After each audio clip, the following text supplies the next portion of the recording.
Yes po, isang magandang araw po sa ating lahat mga ka-coiners. Hahabol ka ba? First time ba na ikaw ay hahabol? Ngayong darating na halalan sa November 2, 2026? Kung ganon, para sa iyo ang video na ito. Siyempre po muli ang aking pag-aanyaya sa mga hindi pa po nakapag-subscribe sa aking channel.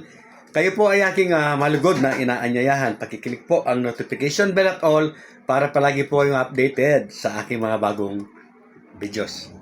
So, ito nga po, kung ikaw ay hahabol, lalong-lalo na po, kapitan, ang unang-una mo pong gagawin ay tantyahin. Tingnan mo po yung kakalabanin mo na nakaupo, na babanggain mo kung kaya mo ba. Or baka 3 kayo o 4. Kahit hindi po nakaupo yung ibang kalaban mo, ay may chance ka ba natulunin sila.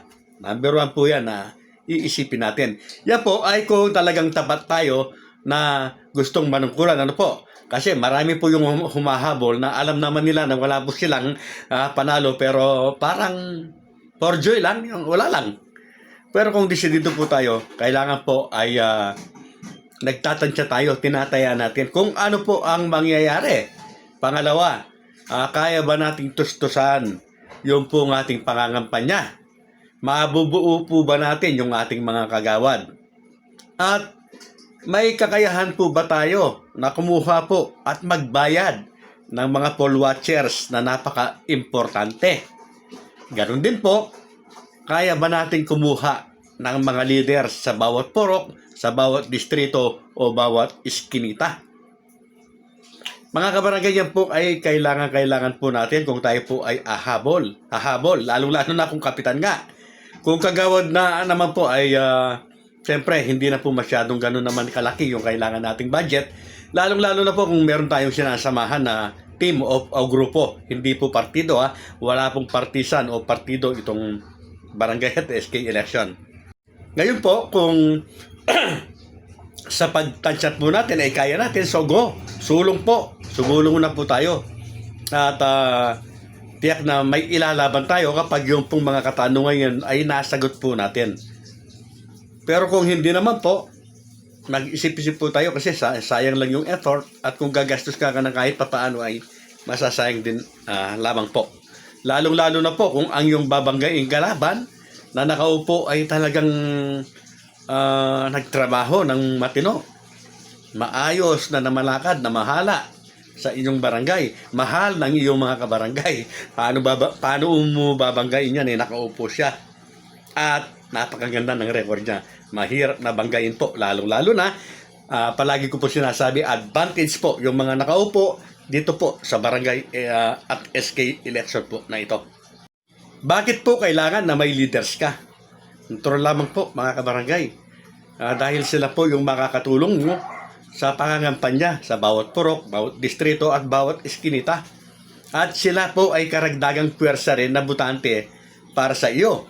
Ngayon, kung wala kang mga leaders, yung kalaban mo, napakaraming leaders. Doon pa lang sa mga leaders, hindi pa nagbibilangan o hindi pa po nagbubutuhan, talo ka na. May mga barangay captains po na yung mga watchers lang hindi po nila nabuo. Ibig ko sabihin, bawat presinto po walang mga watchers. Doon pa lang sa kalaban nila na kumpleto yung watchers, talo na po sila. So napaka-importante po ng mga plus factor po na ito.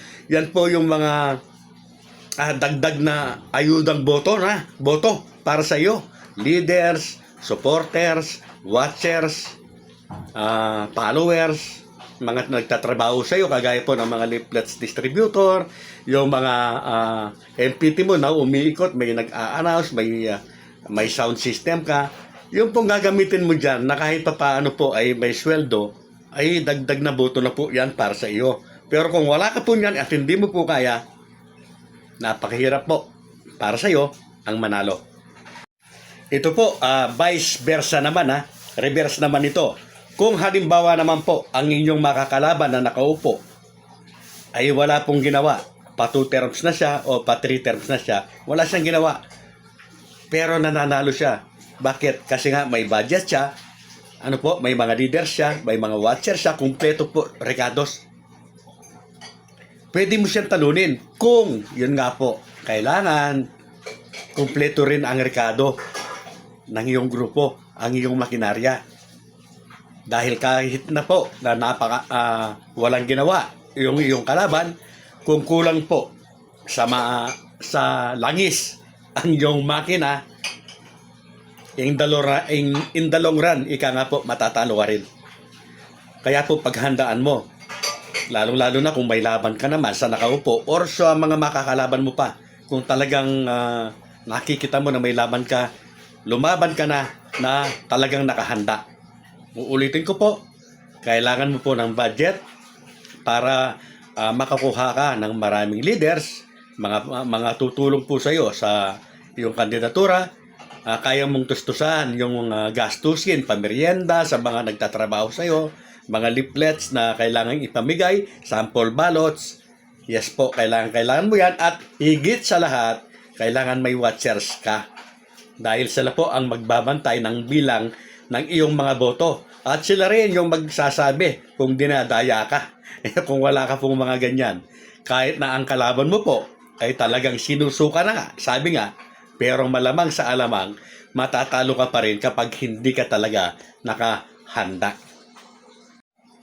Palagi pong sinasabi sa aking mga vlog na nauna na yung mga nakaupo po ay advantage talaga, lalong-lalo na po sa mga ipinapalabas na panuntunan po ng COMELEC. Yun nga pong nakakatakot na sinasabing election hearing, premature campaigning, hindi po ba?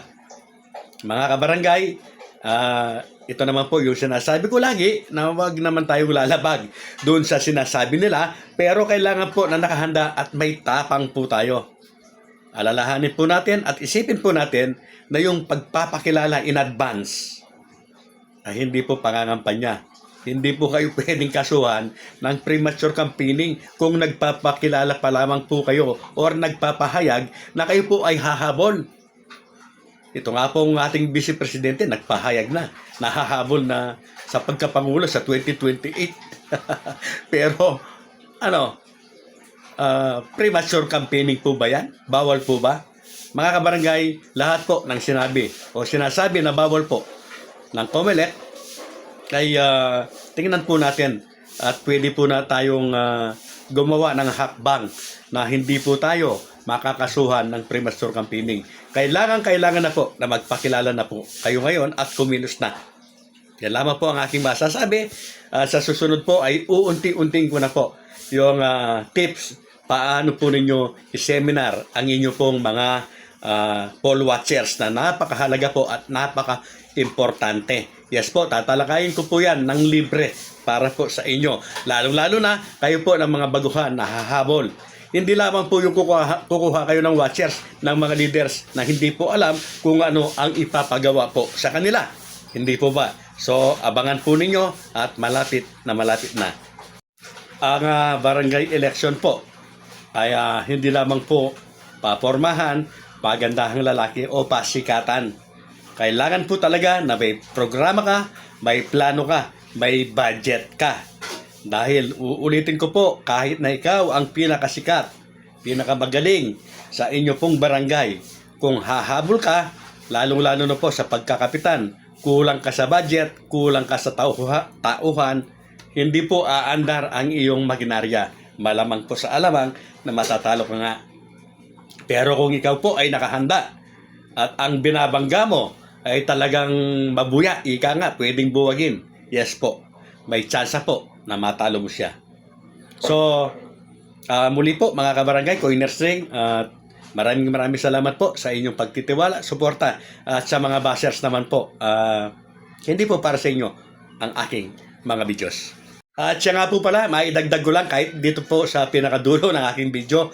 Meron po kasi nag-request sa atin na isang followers natin, isang subscribers na sinasabi po na sabihin ko daw yung petsa kung kailan ko ginawa itong aking content. So, ngayon po ay araw po ng Sabado, ika-21 po ng Pebrero, at ang oras po ay alas 9:30 ng umaga. So, yan po yung araw at oras na ginagawa po natin itong content na ito. At ito rin po ang araw para ito po ay ating i-upload na. So, sa'yo, Kakoiners, maraming salamat. Siyempre po, tama naman po yung advice mo.